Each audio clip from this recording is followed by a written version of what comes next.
Good afternoon to all of you.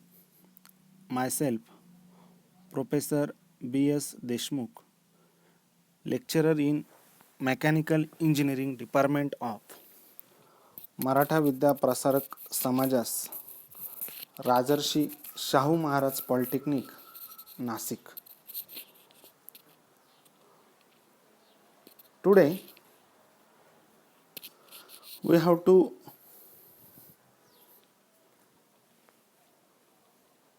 discuss on the TYME subject. ATM means the emerging trends in mechanical engineering. Under this subject we have to start our first chapter. In this chapter we have to learn about the safety in automobiles, means advancement in safety and security in automobiles.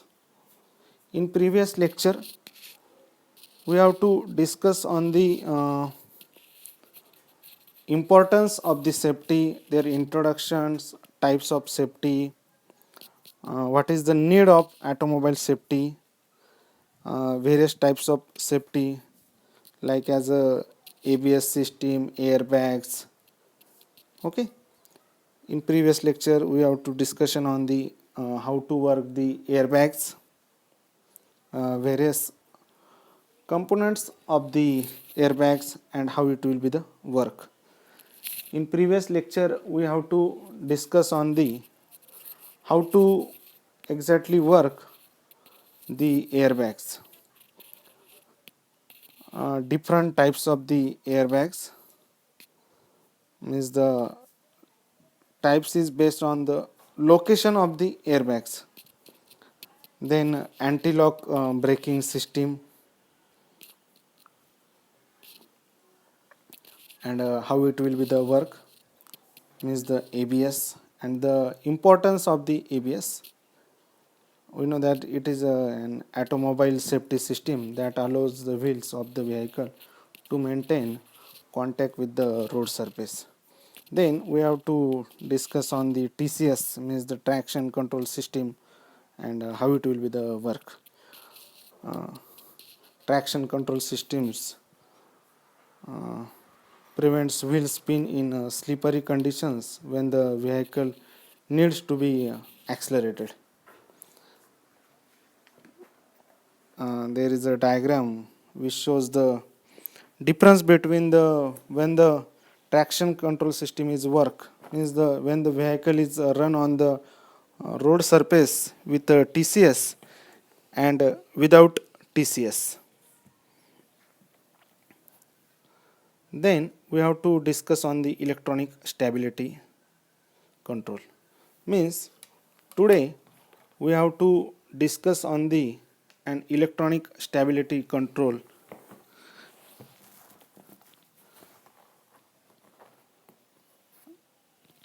system, electronic stability control system, and how it will be the work.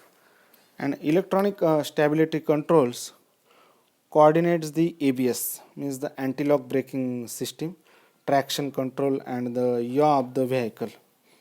How much car how much a car rocks side to side, the individual systems are combined in an effort to reduce the tire spinning, skidding, and the tractionless cornering, keeping the tires in a maximum contact with the road, found mostly on luxury models. Stability systems are slowly working their way into more vehicles. In a diagram we have to show that the when the vehicle is running on the road surface, in Marathi थोडक्यात तुम्हाला सांगायचं तर electronic stability programming system ही कशासाठी वापरतात, तर ज्यावेळेस vehicle रोडवरती run होते त्यावेळेस त्या व्हेकलची स्टॅबिलिटी असली पाहिजे. त्यासाठी ही इलेक्ट्रॉनिक स्टॅबिलिटी कंट्रोल सिस्टीम त्यामध्ये यूज केलेली आहे. की जेणेकरून व्हेकलचे टायर स्पिनिंग होऊ नये किंवा स्किडिंग होऊ नये किंवा ट्रॅक्शनलेस कॉर्नरिंग होऊ नये आणि मॅक्झिमम जे काय टायर्स आहे ते तुमच्या रोड सरफेसच्या कॉन्टॅक्टमध्ये राहिले पाहिजे. त्यासाठी ही इलेक्ट्रॉनिक स्टॅबिलिटी कंट्रोल सिस्टीम त्यामध्ये यूज केलेली. आता जर तुम्ही डायग्राम बघितली तर डायग्राममध्ये तुमच्या लक्षात येईल की त्यामध्ये 3 प्रकारचे व्हेकल्स तुम्हाला दिसतील. एक येलो कलरची, एक ब्लॅक कलरची, एक येलो ब्लॅक कलरची आणि एक रेड कलरची. ज्यावेळेस तुम्हाला डायग्राममध्ये असं लक्षात येईल की येलो ब्लॅक कलरची व्हेकल्स रन होते. येलो ब्लॅक कलरची व्हेकल एक रोड सरफेसवरती काय होते, रन होते. त्या इन्स्टंटला त्या व्हेकलच्या समोर एखादा ऑब्जेक्ट आलेला आहे. त्या ठिकाणी दिसेल तुम्हाला रेड कलरचा ऑब्जेक्ट त्या ठिकाणी आलेला आहे. तर काय झालेलं आहे की त्या व्हेकल त्या ठिकाणी कंट्रोल न झाल्यामुळे तिचा ॲक्सिडेंट झाला. हे तुम्हाला जी रेड व्हेकल दिसते तिथं दिसून येईल. ऑब्जेक्ट समोर आल्यानंतर व्हेकल कंट्रोल झाली नाही आणि त्या ठिकाणी ॲक्सिडेंट झाला, व्हेकलला डॅमेज झालं, हे असं होऊ शकतं आणि ते दाखवून दिलेलं आहे ज्या ठिकाणी ती रेड कलरची व्हेकल प्रेझेंट आहे त्याने. पुढे असं झालेलं आहे की सेकंड दाखवलेलं आहे की जी काय व्हेकल आहे जी येलो कलरमध्ये पुढे रोडवरती गेलेली म्हणजे ती स्किड झालेली, ती काय झालेली, स्किड झालेली आणि त्यामुळे काय झालेलं आहे ती व्हेकल अशी स्किड होत, तिचे व्हील्स स्पिन होत ती रोडवरती गेलेली आहे आणि त्यामुळे सुद्धा काय होऊ शकतं तुमचा त्या ठिकाणी ॲक्सिडेंट होऊ शकतोय किंवा तुमची व्हेकल डॅमेज होऊ शकते, तुमचे व्हील्सचे प्रॉब्लेम होऊ शकतात. ओके, हे त्या ठिकाणी दिसून येतं. आणि जी ब्लॅक कलरची व्हेकल आहे, ब्लॅक कलरची व्हेकल, ब्लॅक कलरच्या व्हेकलने काय काम केलेलं आहे की प्रॉपरली ती व्हेकल त्या ठिकाणी कंट्रोल झालेली, ती व्हेकल प्रॉपरली काय झालेली त्या ठिकाणी कंट्रोल झालेली आहेत आणि त्यामुळे काय झालेलं आहे की तुमचं जे काही व्हेकल आहे, तुमची जी काय व्हेकल आहे ती त्या ठिकाणी काय झाली, प्रॉपरली कंट्रोल झाल्यामुळे काय झालेलं आहे की ती व्हेकल सुरळीत पुन्हा रोडवरती, रोडच्या सरफेसवरती रन होते. हे ब्लॅक कलरचे. मग यासाठी काय हवं आहे की दोन्ही केसमध्ये रेड कलरमध्ये पण आणि येलो कलरमध्ये पण तुमच्या व्हेकलचे ॲक्सिडेंट होण्याचे चान्सेस वाढलेले, व्हेकल डॅमेज होण्याचे चान्सेस वाढलेले की मध्ये किंवा व्हेकलच्या मध्ये जे काही पॅसेंजर किंवा ड्रायव्हर्स प्रेझेंट आहे त्यांनासुद्धा या ठिकाणी काय होऊ शकतं, प्रॉब्लेम होऊ शकतो. हे कशामुळे झालं, without ESP, without ESP electronic stability programming, without electronic stability programming किंवा विदाऊट स्टॅबिलिटी कंट्रोलिंग, यामुळे ह्या गोष्टी झालेल्या. आणि जी ब्लॅक कलरची व्हेकल आहे त्या ठिकाणी त्यांनी काय झालेलं आहे की त्या व्हेकलमध्ये तुमची ॲटोमोबाईलची जी सेफ्टी ती ठिकाणी यूज केलेली आहे आणि त्यामुळे त्यामध्ये इलेक्ट्रॉनिक स्टॅबिलिटी प्रोग्रामिंग त्या ठिकाणी यूज केलेली आहे किंवा इलेक्ट्रॉनिक स्टॅबिलिटी कंट्रोलिंग त्या ठिकाणी यूज केल्यामुळे ती ब्लॅक कलरची जी काय व्हेकल आहे ती प्रॉपरली त्या ठिकाणी काय झालेली, रन झालेली. हा त्याचा बेनिफिट झालेला आहे. Now we have to discuss on the electronic stability programming. आणि जी काही इलेक्ट्रॉनिक स्टॅबिलिटी प्रोग्रामिंग आहे ती जर व्हेकलमध्ये असेल तर त्या ठिकाणी तुमचे ब्रेक्स असिस्ट होऊ शकतात, which can maintain the reduces braking distance, means ती व्हेकल जाग्यावरती स्टॉप होऊ शकते. त्यासाठी ABS ब्रेकिंग अँड स्टेअरिंग त्या ठिकाणी यूज केलेलं आहे. TCS म्हणजे ॲक्सलरेशन विदाऊट व्हील स्लिप, म्हणजे ॲक्सलरेशन होणारे व्हेकलचं पण त्या ठिकाणी काय तुमची जी काय व्हेकल आहे तिचे व्हील स्लिप नाही होणारे. आणि काउंटरॅक्टिंग स्किडिंग म्हणजे जी काय व्हेकल स्किड होणार होती ते पण त्या ठिकाणी होणार नाही. ओके, त्यानंतर नाईट व्हिजन असिस्ट, ही सेफ्टीच्या पर्पजनं फार महत्त्वाचं आहे. Because night vision system use video cameras that are sensitive to infrared to detect the heat given off by humans and animals against the colder background of the roadways environment. Infrared emitters may also form part of the vehicle's headlights to help detect objects at greater distances than is possible using only the naked eyes with conventional lighting.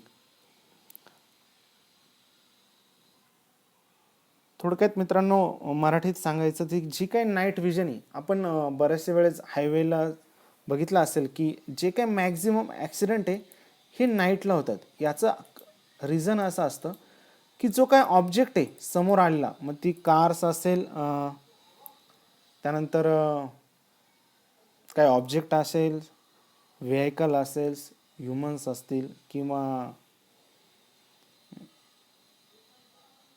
तुमचे animals असतील, हे जर रात्रीच्या वेळेस लक्षात नाही आले तर त्यामुळे काय होऊ शकतो, ॲक्सिडेंट होऊ शकतो.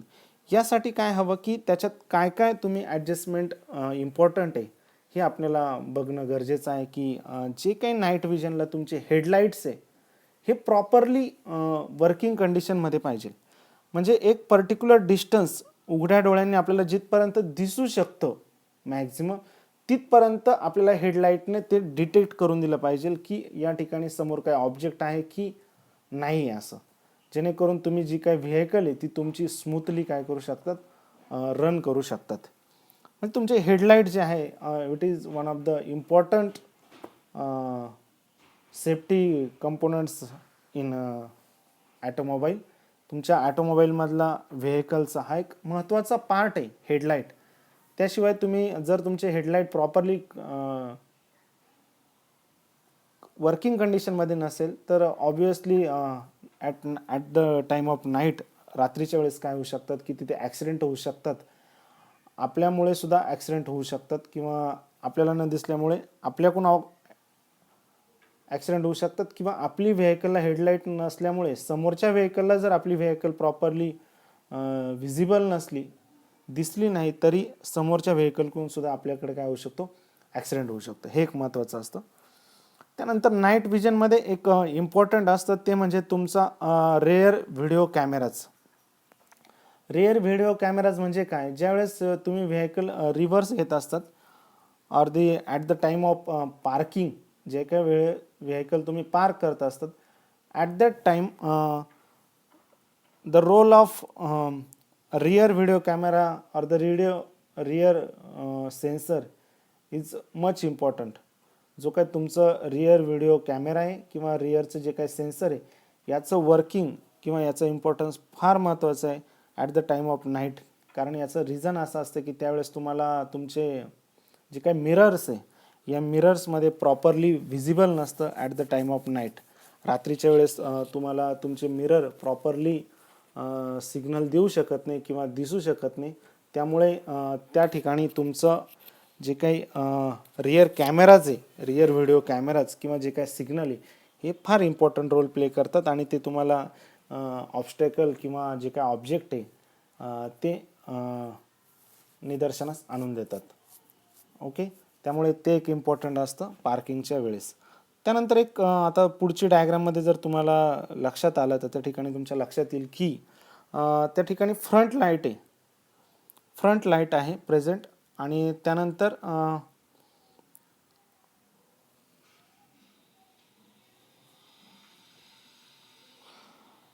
जे काही फ्रंट लाईट आहे त्याचे दोन डायरेक्शन्स तुम्हाला या ठिकाणी दाखवलेलं आहे. ती फर्स्ट आहे जो ग्रीन कलरमध्ये थोडाफार आपल्याला दिसतोय, which is visibility with night view assist.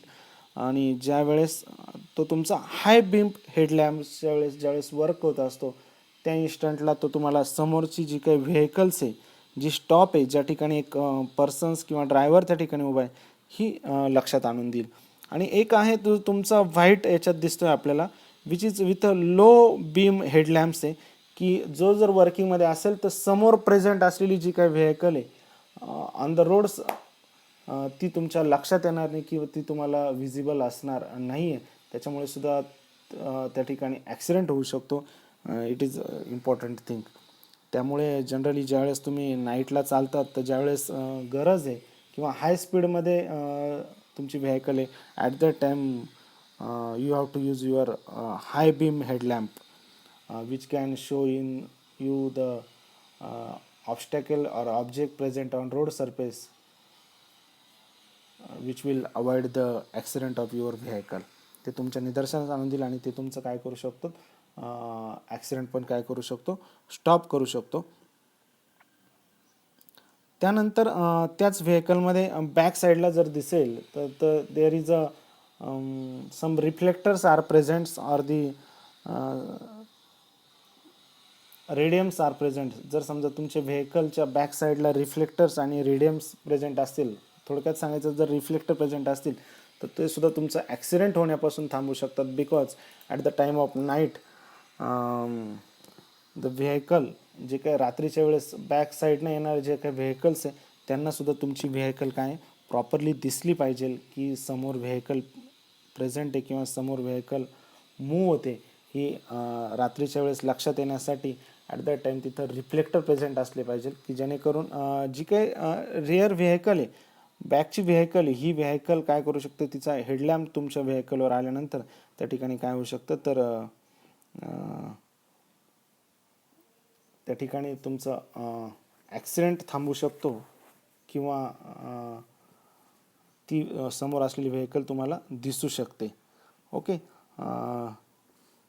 असे म्हणजे तुमचा हेडलॅम्प असो, टेल लॅम्प असो, तर रिफ्लेक्टर असो, तर हे फार इम्पॉर्टंट रोल प्ले करतात ॲटोमोबाईल्स सेफ्टीच्या दृष्टीने. त्यामुळे ते तुमचे प्रॉपर वर्किंग कंडिशनमध्ये असले पाहिजे किंवा प्रॉपर त्या ठिकाणी मेंटेन असले पाहिजे, जेणेकरून तुमच्या रात्रीच्या वेळेस ॲक्सिडेंट होण्याचे चान्सेस काय होतात, कमी होतात. ओके, उरलेला पोर्शन आपण नेक्स्ट लेक्चरला बघू. Okay, thank you.